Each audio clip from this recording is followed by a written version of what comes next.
a curious European, and today I'm looking into the Maori culture. Still don't know if I'm pronouncing that right, but I guess I will learn again in this video.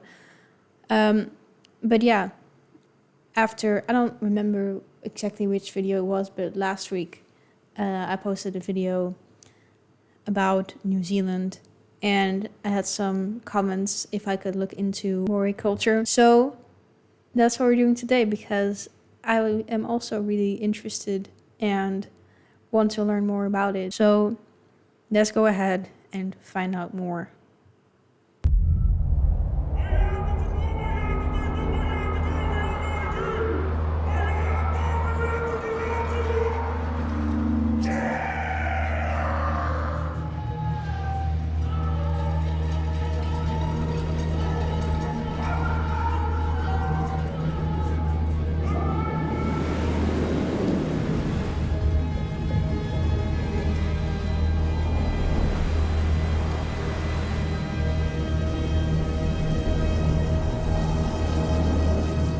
Nestled in the southwestern Pacific Ocean lies New Zealand, an island nation renowned for its diverse landscapes, rich cultural heritage and unique wildlife.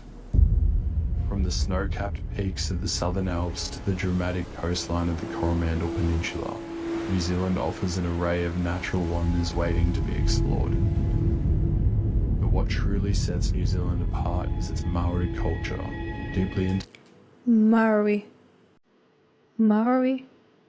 culture. intertwined with the land and its people. The Maori share a profound connection to the ancient landscapes, a connection that transcends the tangible and touches the spiritual. Their stories passed down through generations, echo through the valleys and rivers, reminding us of the intrinsic bond between humanity and the natural world. Nature unfolds a symphony of unparalleled beauty in the South Island. Mosaic woven with rugged peaks, sapphire lakes and lush forests. From the majestic Southern Alps, where Mount Cook stands sentinel, to the untamed fjords of the deep south, the landscape whispers ancient tales etched in glaciers and dancing waters.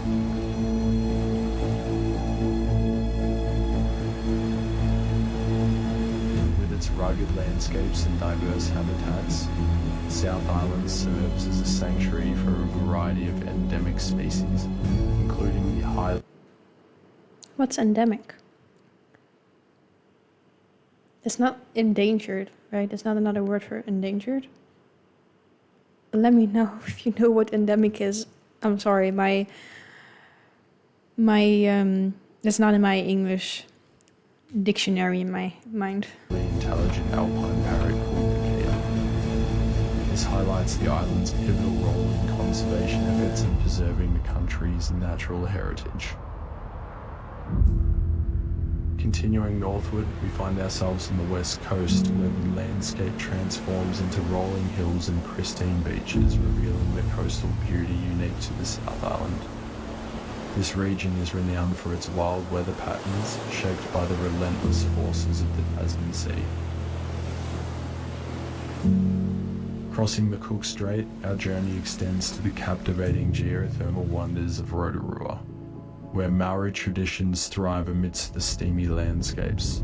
Here, we engage in conversation with James Webster from Te Patu, a Maori village that celebrates history and sustains land, place, people, and stories. Originating from Polynesian settlers who arrived in New Zealand around the 13th century, Maori boasts a rich history of navigation, exploration, and settlement across the islands. With a deeply rooted culture, language, and societal structure, they take immense pride in their heritage, which is characterized by deep bonds and spiritual beliefs. The world has come to know about the Maori culture, in particular the traditional warriors known as the Haka, through its incorporation into various sports, where it serves as a powerful display of strength, unity, and cultural identity. For those that haven't heard about the Māori culture, we are a group of people, tribal people, born and raised here in Aotearoa, New Zealand. We have our own language, we have our own customs and traditions and values that we must upkeep and to ensure that the legacy of our ancestors and our great explorers that migrated here around 1300 CE, that we can continue their vision and to help upkeep the beauty and the environment that we have in Aotearoa.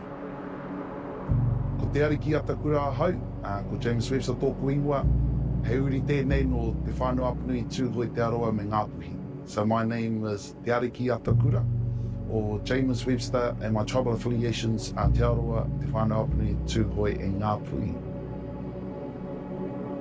I believe as Indigenous people have been planted strategically around the world that we can upkeep that piece of land, and through thousands of generations our people already know about sustainability. We know about... So cute. Sorry, I have to, when I see cute animals, all animals are cute, but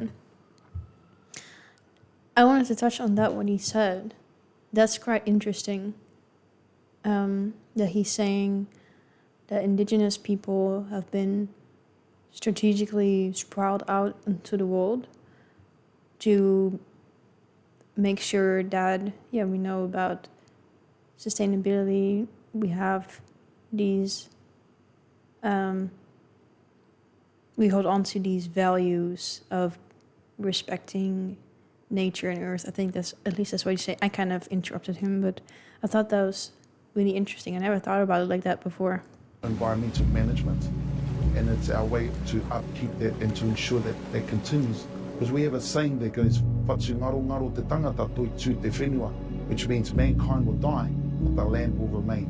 So that must be our focus, to ensure that we upkeep Mother Earth and to ensure that everything that she has to offer to us is also offered to the next generation. So for Māori, pepeha is a way that we would introduce ourselves to someone for the first time, but we'll talk about the different landmarks, from the mountains to the rivers to the lakes, anything in your environment. Our people are great storytellers. And what I like to say too is that when we look at all our various carvings, is that carvings become prompts to help prompt the speaker.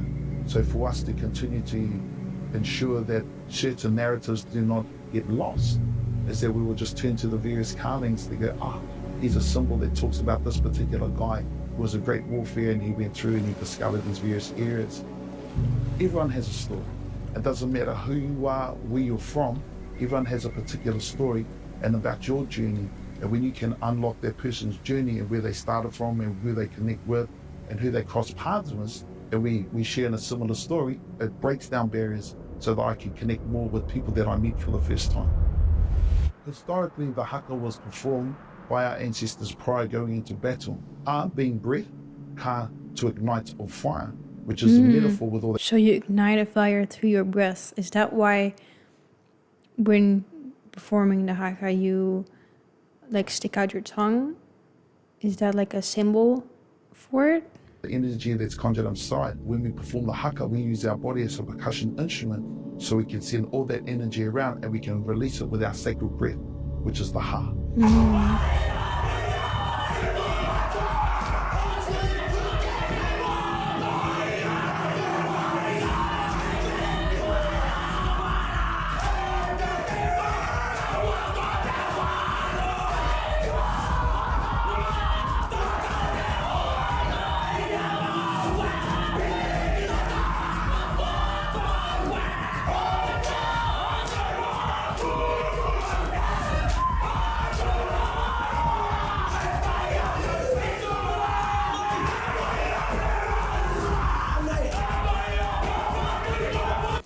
I can imagine that this is a great practice to release tension, because you know how they say, like, to shake out your anxiety and just your stress. I feel like this would be a very, very good practice for that. The way they're taking this tension and energy in their body and just releasing it like that, I feel like that would be just feel great.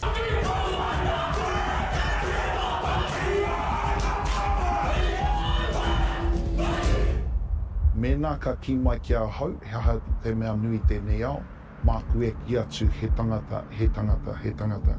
If you are to ask me what is the greatest thing in this world, I would reply, it is people, it is people, it is people. You treat everyone with respect, with kind, and be compassionate. Passionate about who they are, it doesn't matter what creed, what they believe in. You know, because everyone has something to contribute to our village. And if everyone wants to understand that, my thoughts will be, is that there'll be no more downgrading other cultures or races. Exactly. That's what I've been thinking about for a while now, actually.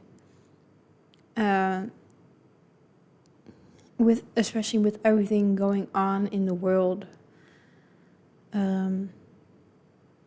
Yeah, you see such great divides between different subgroups of people, and how I see it is we're all one.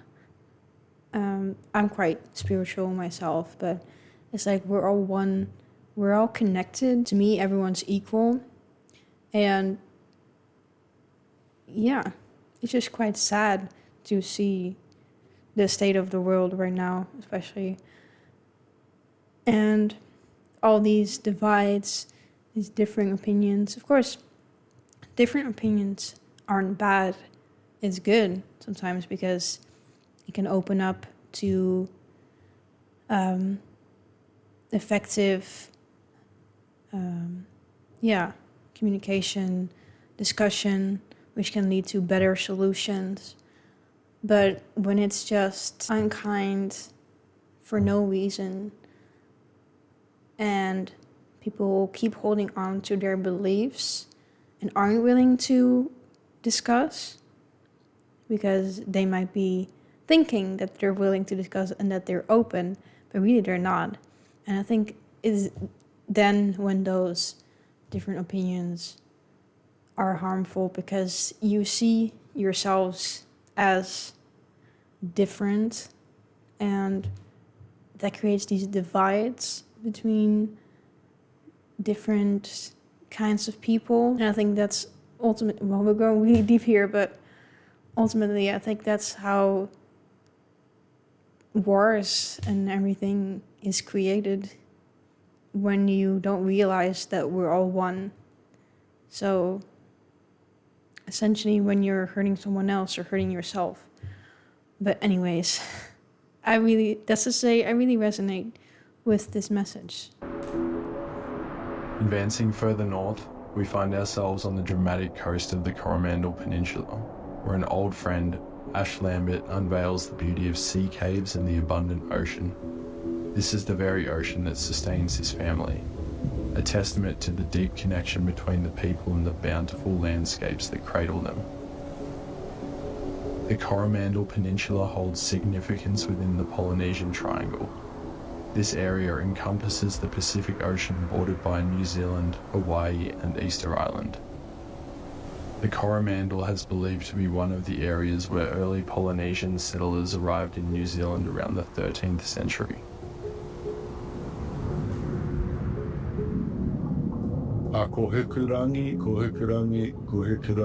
hoku maunga, he mokopuna ahau mō nā tupuna o te moana nui a kiwa.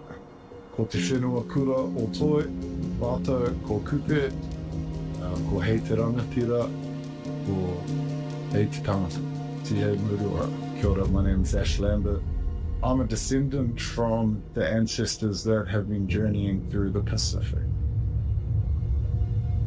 My connection to the ocean is a connection to Tangaroa that sustains me mentally, physically, spiritually. It sustains my family with kai.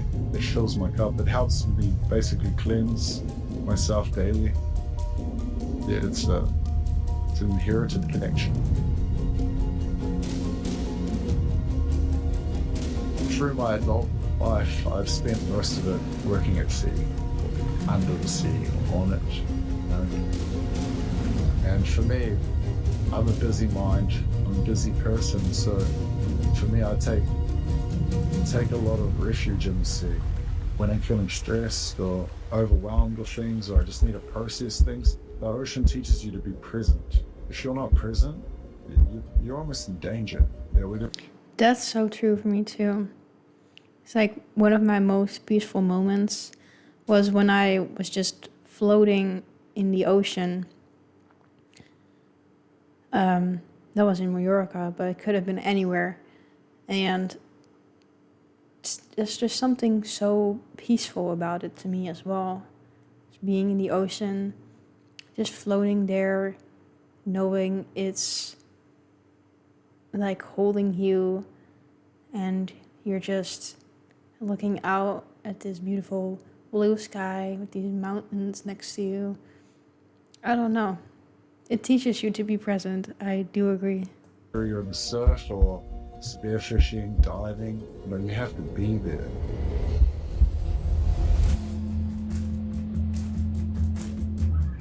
I think that Māori culture and the way that we look at nature as though we are a part of it, we are actually inferior to it.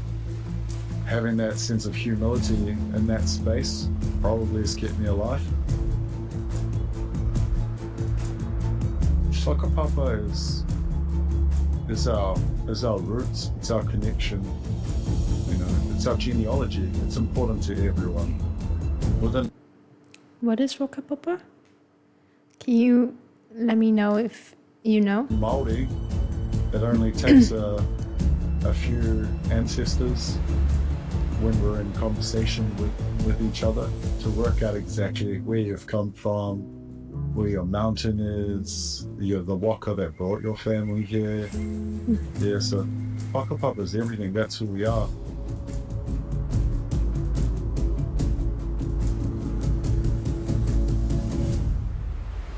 As we draw the curtains on our exploration of New Zealand, I'm struck by the harmony between its natural wonders and the soulful rhythm of its people.